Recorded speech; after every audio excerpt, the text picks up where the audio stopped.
Lero njaga tugezeeko okutunuulira kye tuyita engeri gye tukalculatingamu enterprise value. Twagambye enterprise value ye value ya entire business oba entire company.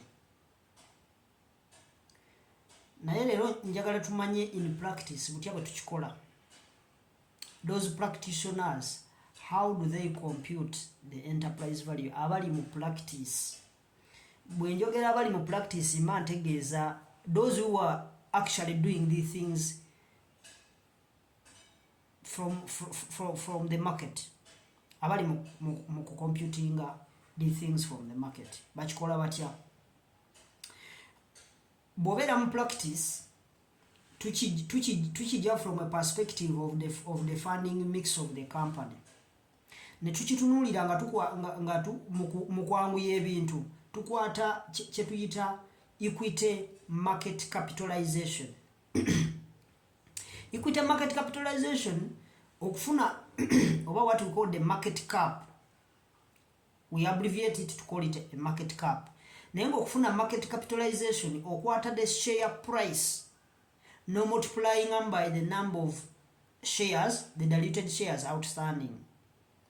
So okubisaamu shares outstanding ofuna what we call the market capitalization. Market capitalization yemu ne equity value. Kubanga oba okutte the market price of the shares of that company knows multiplying by the number of shares outstanding. Nofuna what we call the market cap or the market capitalization. Kati okufuna enterprise value jukire yoba ofunye ekituyita equity value. Kati okufuna enterprise value ogenda kukwata that market cap ogateko what we call the debt component. Naye debt ki gye tugattako ekyo kikulu. Debt gye tugattako yeyo interest bearing debt, like interest on bonds, interest on long term loans, whichever whether they call it term loans, whether they call it what, bonds, debentures, interest bearing loans, revolving line of credit, because there are those revolving line of credit, we know, like a credit card, or it's a credit card transaction where they keep on deducting money and there is interest. So we only look at the one that has interest on it.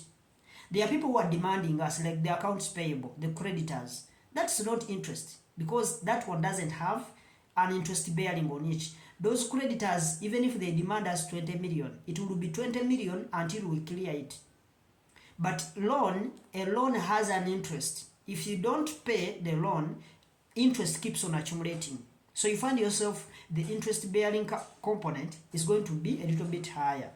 So we find ourselves paying them than as opposed to paying even creditors or suppliers. So tugattako kye tuyita debt. Naye tuba tulina okwawulako cash or cash and cash equivalent is a business. Nti osobola okubeera ng'obanjibwa ng'olina amabanja mu company nete kitegeeza nti yo bank account eri empty. Ojja kwesanga ng'olinayo cash omu. Kati cash bw'oba omuyina, it is assumed nti ono cash gw'olina agenda kusasula amabanja gw'olina. Kuba tosobola kubeera na cash mu business naye ng'olina abakubanja ate tobasasudde. Ate nga bw'oyagala okuvaluinga business okwate cash omugatte ku debt ogatteko ne equity mulyoka ofuna ekyo tuyita enterprise value. Nedda si bwetyo bwe kikola. Mu practice oba olina okugyako cash yenna abali mu business. Cash and cash equivalents tuba tumanyi eziri mu cash and cash equivalents. Items ezo tuzimanyi. The liquid cash sobola okubeera asset naye nga ziri liquid in nature, nti they can easily be converted into cash. So we don't just say cash, we say cash and cash equivalents. Tuzijjako. Bwe tuzijjako tuba tusigazaawo kye tuyita net debt. Kubanga bw'okwata debt n'oyawulako cash and cash equivalents osigaza net debt. Kati net debt gye tugatta ku the equity value okufuna what we call the enterprise value. So kati osobola okukitwala into a practical perspective n'ofuna an example tugeze eri millions of dollars ng'oyagala calculatinga at first you first calculate at least the net debt. Kubanga bw'ocalculatinga net debt, it's the net debt that we add to the equity value. Tutegedde bwe tukola market capitalization nti just okwata market the share price of the company, you multiply it by the number of shares outstanding okufuna market capitalization yekuwa equity value. Kibeera easy than okuyita eno mu income statement, kubanga buli lwe twogera ku share capital tuba twogera only the equity component of the balance sheet. So it is very easy for you to pick out that information than you looking at the whole income statement, then you start determining how much is it that is going to go to the equity participants. So or taking a balance sheet of that period at that kubanga the balance sheet ebeera prepared as at a given period of time. So no jam kye tuyita share price bagikuwa ne shares outstanding, oba basobola okuwa the nominal value of the share capital, then ojja kumanya the par value oba bakuwe market price, whichever, but we multiply by the market, not the par value of the shares. So tusobola okubeerawo debt nagambye tutwala interest bearing debt. Interest debt oyo yekayeka nga tumusasulirako interest, oba ali short term oba ali long term. That's how we get the debt component. So tugata short term interest bearing debt, then tugatako long term interest bearing debt okufuna what we call the gross debt. Kati ku gross debt yoko tujjako less cash and cash equivalents. Cash and cash equivalents zisobola okubeera cash at the bank or cash at hand. Zisobola okubeera these other liquid assets. Nazo netuzijjako bw'ozigatta wamu n'ozijja ku gross debt ne tufuna what we call the net debt. So it's that net debt gye tugatta ku market capitalization or the market cap.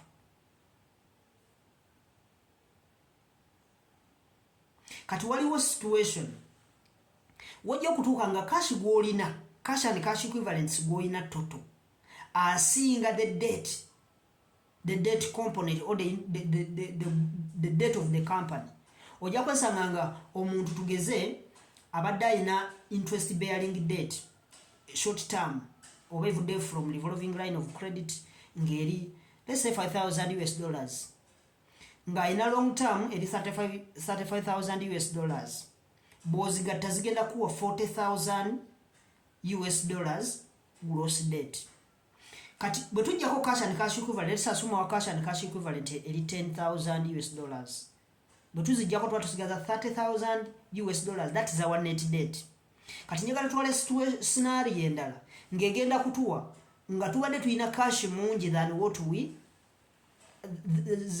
than ze batubanja, nti tugambe tulina long term, tetulina long term interest bearing debt eri 0, ne tugamba nti tulina short term eri $5,000.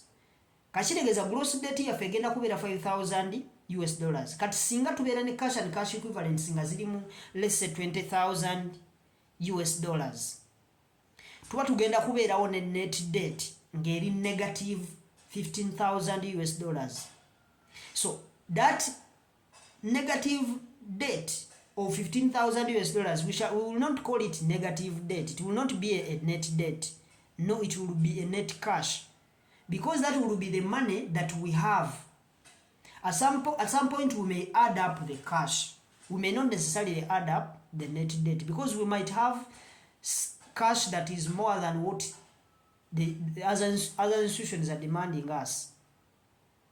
So kyanjawulo oba olina okutunulira mu ngeri ezebbiri. Naye what you have to understand is that from the base, kubanga kizibu nnyo okubeera ne cash nga ate olina amabanja, especially agali interest bearing.